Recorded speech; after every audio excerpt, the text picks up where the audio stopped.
22km 구간에서 속도가 많이 떨어집니다. KBS 교통정보센터였습니다.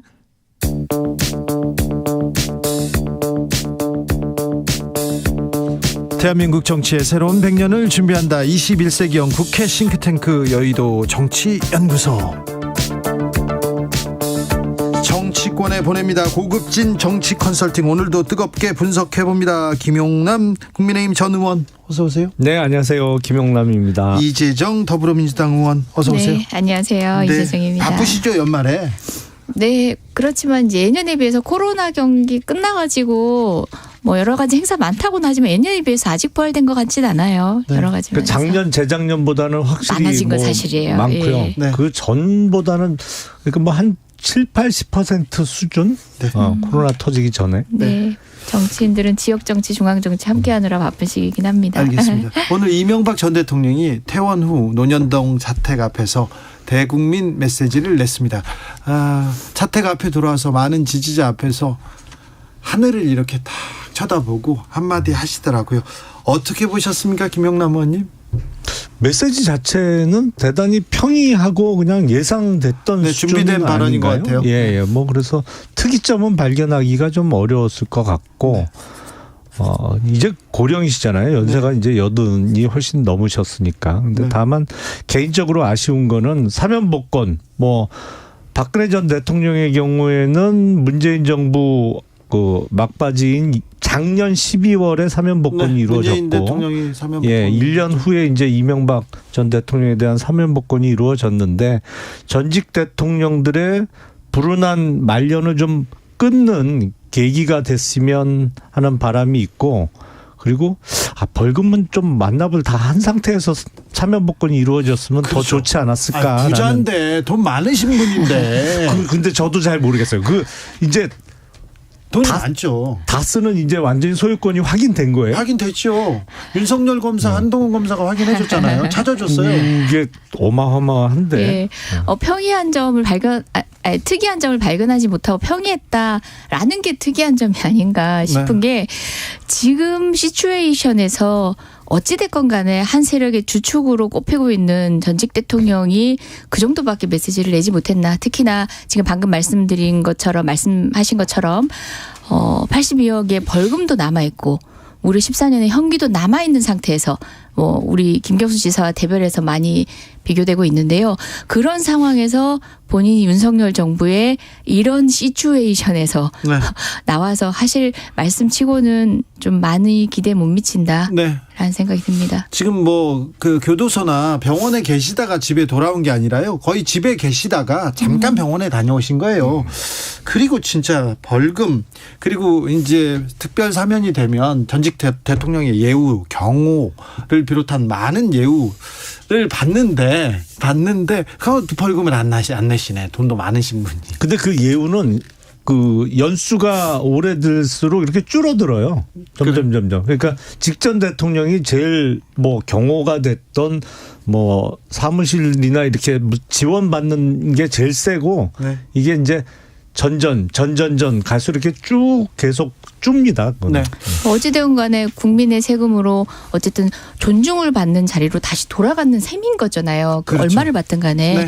그런 상황에서 그런 평이한 코멘트 상황에 대해서는 좀 아쉬움을 넘어서 조금 안타깝습니다. 그런데 친이계로 불리진 않으시죠, 김용남 의원께서는요? 저는 개파가 어디도. 왜 개파에 안 드세요? 예? 왜 김용남 의원은 개파에 안 드세요? 그러게 말이에요. 그러니까요.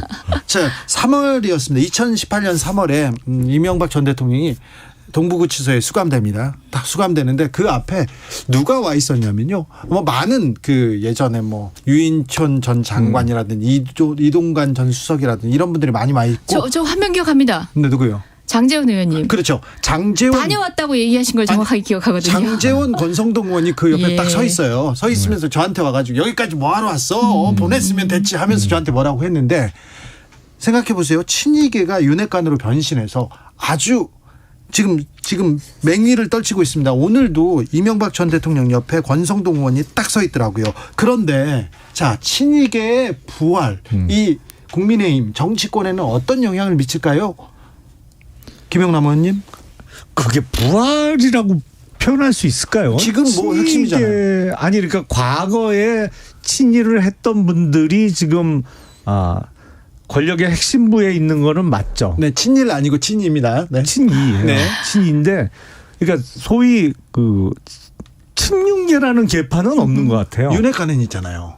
그렇죠. 그건 그러니까 각계 전투예요. 개별이 있는 거지. 개개인이 그래요? 있는 거지. 이건 계파로 볼 수가 없어요. 아직 개파로 묶이진 않았습니다. 왜냐하면 계파라고 부를 수 있으려면 주의 명령 계통이 성립해야 돼요. 네. 그러니까 어쨌든 조직도가 그려질 수 있어야 돼요. 네. 계파의 수장이 누구고 그 사람 밑에는 이게 메인 포스트 이게 그려져야 되는데 이게 전혀 안 그려지거든요. 지금 조직의 수장으로 윤석열, 그 밑에 권성동, 그다음에 장제원 이렇게 쭉 중간 그거 아닙니까? 전당대회 앞두고 저 권성동과 장제원 의원만 해도 사실상 지금 경쟁하는 구도인데 그게 어떻게 저는 개파예요? 김영남 전 의원님이 하시는 말씀이 이해가 되는 게 없어요, 사실상 개파가 예전에 개파라고 얘기하던 방식이 일사불란한 조직으로 수장을 중심으로 해서 이제 통제가 가능한 그런 조직은 아니라고는 하지만 그럼에도 불구하고 장제원 의원님은 이제 그 본인의 정치 스타일 자체가 원래 개파 안에 어떤 그룹을 형성해가지고 영향력을 행사하거나 그 영향력에 바꿔나는 스타일도 또 아니셨거든요.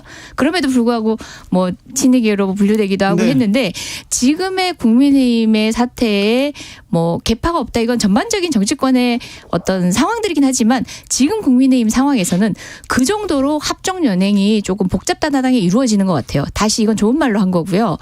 약간 원칙 없이 이루어지는 바람에 생긴 거다. 그래서 김영남 의원이 말씀하신 것처럼 친이계의 부활로 보기는 뭐하다라는 얘기는 일면 저도 공감 가는 면이 있습니다. 자, 여기에 국민의힘이 어제 42곳의 조직위원장 인선을 마무리했습니다. 여기에 이제 개파가 생길 가능성이 보이진 않습니까? 이번에 당협위원장 이렇게 선정 인선 어떻게 보셨습니까? 저는 뭐 가장 걱정이 되는 거는 물론 이게 아직 총선이 1년 4개월 정도 남아 있어서 그런데 이게 새로운 인물하고 좋은 인물들이 많이 영입이 돼야 되거든요. 네. 그렇게 그렇죠. 이렇게 뚜렷하게 이렇게 드러나는 분들이 많지 않은 게 조금 그러네요. 걱정이 되더라고요. 네. 예. 네. 네, 좀 많이들 얘기하시지만 뭐 상징적으로 허은하 의원 뭐 어떤 정치적인 어떤 활동의 무게감이나 뭐 이런 걸 통해서가 아니라 좀 상징적인 위치에 있긴 했잖아요. 그렇죠. 대변인이었고요. 예, 그렇죠. 그리고 또 이준석 대표와의 관계에서 조직위원장까지 임명돼놓고 당협위원장으로 승인되는 게 불발되고 하다 보니까 이번 당협위원장, 조직위원장 인선 과정에서 어떻게 되는지 많이 주목받고 있었는데 결국은 탈락했어요. 직전의 행보를 보면은 정말 쓴소리를 당내 쓴소리를 아끼지 않았고 이런 부분에 대해서 많은 분들이 결국은 윤을 중심으로 윤심에 줄서기 한 그런 조강특위 활동이었다는 얘기를 많이 하시는 것 같고 그 검사들이 정말 여기저기 배치가 많이 됐어요. 다음에 총선 때도 전략공천은 검찰 출신 위주로 이루어지지 않을까 하는 얘기들을 많이들 하시던데 실제 지금 보면은 경기도권에도 많이 있고요. 특히 그 충주 서원 같은 경우는 MB 정부 시절에 민간인 사찰이라든지 사실상 국정원 특활비 사실상이 아니라 국정원 특활비 불법 수수 때문에 복역하신 분인데 유죄 받으신 분인데 사면복권 받고 그러니까요. 하루 만에 바로 조직위원장. 와 이거는 정말 샤킹이었어요. 이거는 저는. 김용남 의원도 설명하기 좀 어려워요. 그 사면 복권이 이루어진 거죠. 그야말로. 그야말로 복권이 됐으니까 이제 할 수 있는 거지. 하루 만에. 네. 검사 출신이니까 이거 가능한 거 아닙니까? 지역구 줄라니까 그냥 사면 복권 시킨 거죠. 가능한 건 아닌 것 같고. 사면복권 받는지도 알았을 거고요. 너무 코너기 없이 이루어진 정치행위는 어쨌든 파장이 있기 마련이고 역풍을 맞게 돼 있어요. 허은하 의원의 경우에는 이게 물론 이제 허은하 의원 한 사람만 해당되는 건 아닌데 몇 년 전부터 그런 기류가 있었고 저는 대단히 그건 잘못됐다라고 생각을 하는데 희한하게 특히 21대에 비례대표로 들어온 의원들이 비례대표로 국회에 입성하자마자부터 지역구를 하나씩 뭐랄까요, 차지하는 네. 이런 풍토가 그 전에 안 그랬거든요. 그랬어요? 예. 저도 하반기 때부터 했습니다. 아니 그러니까 이게 뭔가 그러면 비례대표 제도하고 안 맞는 것 같아요, 기본적으로. 그러니까 그러고 보니까 뭐. 목동 지역에 지나가다가도 보고 비례대표 의원들이 사무실을 크게 내놓고 어디에 사무실을 열었더라고요. 아니 그 전에는 뭐 그 20대 때부터 조금 시작됐는데 그 이전에는 비례대표는 거의 지역을 맞지 않고 다만 그 다음 총선 때 공천 신청할 즈음에서 이제 그렇죠. 4년간의 의정 활동을 평가받고 좋은 평가 받으면 어디 공천을 받아서 지역구 출마하고 그랬는데 그렇죠. 특히 21대 들어와서는 아니 국회 들어오자마자 그 다음부터 그냥 당협위원장들을 하나 둘씩 차지하기 시작하더니 웬만한 비례대표 예. 국회의원들이 전부 이제는 아직 한참 남은 총선을 대비한 지역구 차지하는데 뭐랄까요 좀 네, 네. 표현은 그렇습니다만 혈안이 돼 있다고 볼 수 있을 정도로 이런 현상이 심해지고 있어서 이건 결코 바람직하지 않은 것 같고요. 그리고 내정이라고 표현합니다만 네. 사실은 이전에 이준석 대표 때 공식적으로 뭐 정해진 건 아무것도 그래도 없었어요. 허은하 의원 탈락은 이준석계 속가는 게 네. 아닙니까? 아니 저도 같은 생각인 게 김영남 의원이 말씀하신 것처럼 비례대표들이 발빨리 좀 지역에 움직였다 그런 현상이 있는 건 맞아요. 하지만 그 현상에 대한 판단으로 이번 그 조직위원장 인선에서 그걸 반영했다는 아니지 않습니까? 예. 조광특위를 맡고 있는 김석희 사무총장은 허 의원의 탈락은 이준석계 속가내기 절대 아니다. 김 전 의원, 김경진 전 의원은 고대 나왔다 이런 말을 한 바 있습니다. 검사 출신이죠. 김경진 전 의원. 갑자기 고대가 왜 나왔죠? 그러니까 여기 이런 얘기를 왜 하시는지. 네. 동대문군이라고 얘기하나 봅니다. 아무튼 근데 당에서 친윤계 아니면 이준석계는 속가낸다 이런 공포가 조금 있을 것 같아요. 이준석 계가 있나요? 여기 몇 명 있잖아요. 보였잖아요. 허은하.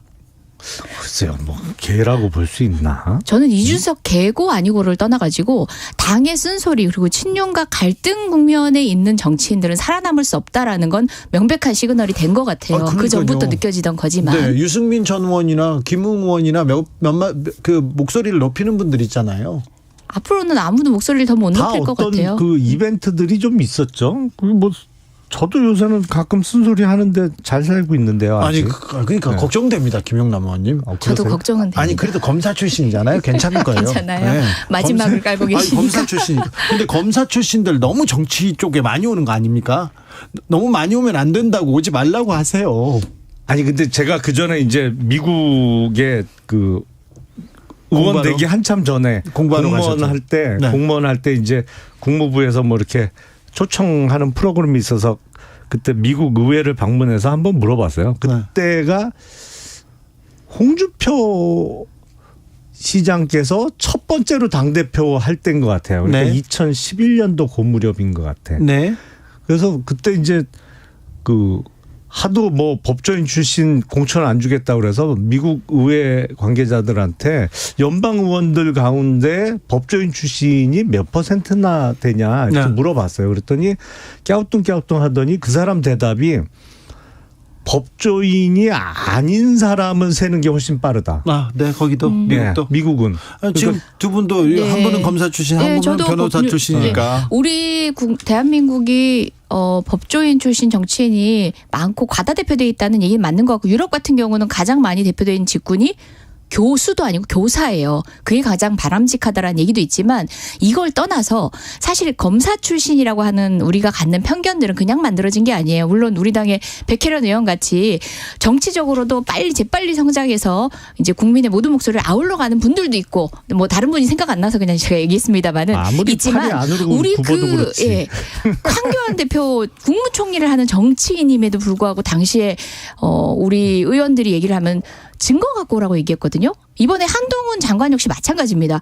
검사 시절과 정치인으로서의 본인의 행보, 본인의 역할, 본인에게 기대되는 그 책임감을 구분하지 못한 채로 여전히 검사인 정치인들이 많기 때문에 국민들이 우려하는 거예요. 그 중에 가장 메인 정치인이 아니 그 정도 되면 정치인이죠. 장관이 정치인이 아니다라는 그거는 말도 안 되는 얘기고요. 가장 크게 그런 정치인 중에 한 명은 윤석열 대통령이죠. 새로운 사실을 새로운 주장인데요. 장관이 정치인이다? 그런 주장은 처음 듣는 것 같습니다. 정치 영역에 나온 거죠. 아닌 것 같고. 검사 영역보단 정치 영역 아닙니까? 장관이요? 네. 정무직 공무원인 이렇게 건 또 맞죠. 다른 근데 내용으로 정치인은 갑니까? 아니죠. 예. 왜냐하면 그 선출직이 아니잖아요. 예, 네, 그런 장관은. 부분을 차치하고서라도 아울러 가는 본인의 역할이 기대되는 역할을 못하고 검사로서의 역할에만 치중하거나 그것 외에는 그 편협된 시각으로 다른 걸 바라보지 못하는 것을 통탄하면서 표현드린 아니 말씀입니다. 현역 국회의원에 대해서 체포 동의안을 국회에 제출하면 어우, 법무부 저는- 장관이 저 법정인 줄 그 알았어요. 체포 동의안을 제출한 취지를 설명하게 돼 있잖아요. 그리고 해야 되죠. 근데 그걸 그거 넘었으니까 하는 얘기죠. 했더니 지금 무슨 피사실 넘었었습니까? 공표라고 어땠습니까? 엉뚱한 그때 분위기가? 사실상 그간의 그 어떤 체포동의안 설명에도 장관의 그 정도로 구체적인 뭐 검사 역시도 공소장 1번주에 의해서 어떤 증거 개시 이전에 그 정도 얘기하면은 법정에 제지받아요. 근데 거기 나와가지고 뭐 돈복두 소리가 나니 뭐니 정말 우리 국회를 희화화시켰어요. 법정에서조차 제지받았을 발언입니다. 심지어 피의사실 공표라든지 돈봉투 공무사 기밀 소리는 누설이라든지 이런 거는 우리 이제 그거는 돈봉투 소리 아닌 게 너무 크나요.